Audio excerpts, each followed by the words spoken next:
This is my personal program. నేను మీ Nagendra Kumar. Editor's cut ప్రోగ్రామ్కి ఇప్పుడు చాలా సెన్సేషనల్ గెస్ట్ మనకి టైం ఇచ్చి ఇంటర్వ్యూ ఇవ్వడానికి యాక్సెప్ట్ చేశారు.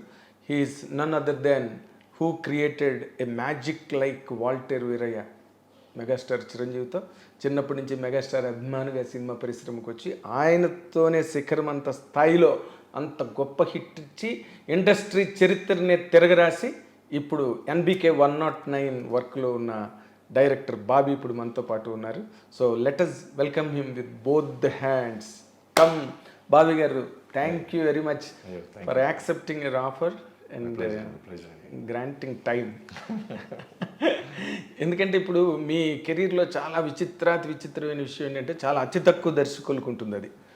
అంటే నా అనుభవంలో ఒకటి ఏంటంటే పవన్ కళ్యాణ్, రవితేజతో ఒక రకమైన అసోసియేషన్, తర్వాత చిరంజీవి గారు మెగాస్టార్ చిరంజీవితోనే మెగా హిట్, తర్వాత ఇప్పుడు బాలకృష్ణ గారితో సినిమా.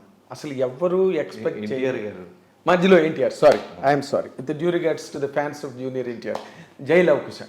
ఇలాంటి ఒక ట్రావెల్ అన్నది చాలా అతి తక్కువ డైరెక్టర్స్లో ఉంటుందని నా అబ్జర్వేషన్ కనిపిస్తుంటుంది నాకు. అసలు ఈ జర్నీ పట్ల మీ ఫీలింగ్ ఎట్లా ఉంటుంది సార్? అంటే టు బి నిజంగానే మీరు అన్నట్టు తల్లిదండ్రులు చేసుకున్న పుణ్యమో ఏంటో తెలీదు, చాలా ఆనందంగా ఉంటుంది, గర్వంగా ఉంటుంది. అంటే తక్కువ ఏజ్లోనే ఇలాంటి బిగ్గెస్ట్ స్టార్స్తో వర్క్ చేసే అవకాశం రావటం. దాంతోపాటు ఒక నిజం ఏంటంటే, నేను చాలా మీడియా పరంగా నేను ఎప్పుడు ఎక్స్ప్రెస్ చేయలేనిది, డైరెక్టర్ అవడానికి ముందు 11 ఏళ్ల స్ట్రగుల్ ఉంది నాకు. అంటే 500 రూపాయలకి స్టార్ట్ అయింది నా కెరీరు, తర్వాత 1500కి పెరిగాను. ఫస్ట్ నేను జాయిన్ అయింది చిన్ని కిష్ గారి దగ్గర.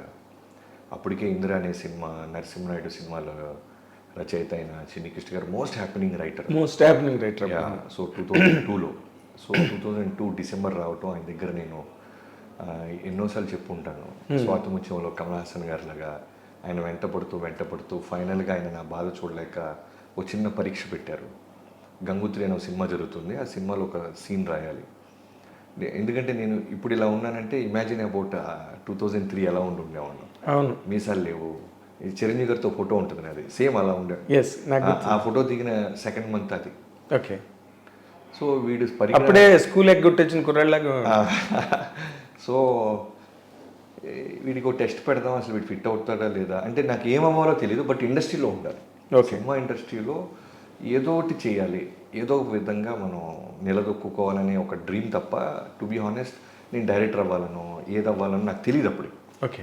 ఏదో విధంగా నాకంటూ ఒక పేరు ఉండాలి ఈ ఇండస్ట్రీలో. సో చిరంజీవి గారు కష్టపడి వచ్చారు, అలానే రామారావు గారు, నాగేశ్వరరావు గారు, వీళ్ళ స్టోరీస్ అన్నీ మా అమ్మగారు చెప్పేవాళ్ళు.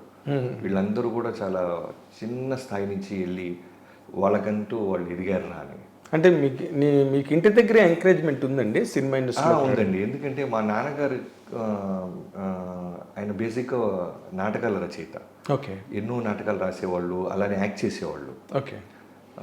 సో ఆయనలో రైటింగ్ స్కిల్స్ ఉంటాం, పైగా చిరంజీవి గారు అంటే విపరీతమైన అభిమానం ఉంటాం.